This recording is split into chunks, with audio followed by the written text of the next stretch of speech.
हरियाणा में विधानसभा चुनाव को लेकर सरगर्मियां तेज हो गई है, जहां सभी पार्टियां अलग अलग यात्राएं और अभियान चलाकर जनता तक पहुंचने का काम कर रही है। तो वहीं इस बीच अलग अलग विधानसभा पर उम्मीदवार भी अपनी अपनी दावेदारी ठोक रहे हैं। इस बीच बादशाहपुर विधानसभा से उम्मीदवारी का दावा ठोक रहे जवाहर यादव का कहना है कि बादशाहपुर के विधायक ने पिछले 4.5 साल के राजनीति नहीं बल्कि व्यापार की नीति को बढ़ावा दिया है, जिसके चलते इलाके में कोई विकास कार्य नहीं हुए हैं, जिसका खामियाजा पूरी विधानसभा में रहने वाले लोगों को भुगतना पड़ रहा है। जवाहर यादव की माने तो बादशाहपुर के विधायक ने ठेका लेने में रुचि जताई, इलाके में कोई विकास कार्य नहीं किया गया। द्वारका एक्सप्रेसवे की बात हो या फिर अन्य विकास कार्यों की, भाजपा की सरकार ने ही सारे कार्य करवाए हैं, जबकि विधायक की जिम्मेदारी बनती थी कि वह अपने इलाके की पैरवी करें, लेकिन ऐसा नहीं हुआ। दौलताबाद के पास डंपिंग यार्ड बनाए जाने की बात पर जवाहर यादव ने कहा, विधायक के परिवार ने सिर्फ राजनीति की है, जबकि उन्होंने मुख्यमंत्री से मिलकर डंपिंग स्टेशन को वहां से शिफ्ट करवाने का काम किया है।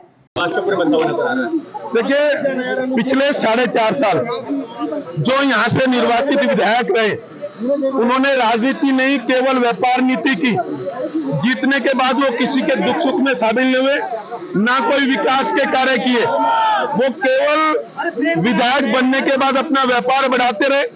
उन्होंने गुड़गांव नगर निगम के ठेके लिए, उन्होंने मानेसर नगर निगम के ठेके लिए, उन्होंने झज्जर में रिलायंस के SEZ के ठेके लेने के लिए काम किया। हमने चाहे कच्ची कॉलोनियां पक्की करानी हो, चाहे सेक्टर में डेवलपमेंट का विषय हो, चाहे मानेसर और नगर निगम का विषय हो, चाहे पंचायत का विषय हो, कोई ऐसा नहीं है जो बादशाहपुर विधानसभा की जितनी कच्ची कॉलोनियां थी लगभग पास कराई। 11 कॉलोनियां बची है, वो भी पास करा देंगे। इसके अलावा चाहे भांगरोला, काकरोला, आलिया, डाना, बांसकुला, मुल्लाएडा, सिरोल, भांगरोला, काकरोला और इसके अलावा सुल्तानपुर हो गया, गढ़ी अरसरू हो गया, मागडोल हो गया, यहाँ तक जो भी क्षेत्र है उसमें विकास किया। ऐसे ही द्वारका एक्सप्रेस पर जो कूड़ा घर बनने का काम था, दौलताबाद गांव के इन्होंने कमुदनी ने केवल उस पर राजनीति की। हमने माननीय मुख्यमंत्री से मिलकर उसको हटाने का काम किया। आने वाला 2024 का चुनाव बादशाहपुर का भारतीय जनता पार्टी के नाम है। ये हर कार्यकर्ता को टिकट मांगने का अधिकार है। नहीं, वो तो कह रहे हैं हाँ, तो सर अगर मैं कहता हूँ अगर देगी तो हम काम करेंगे।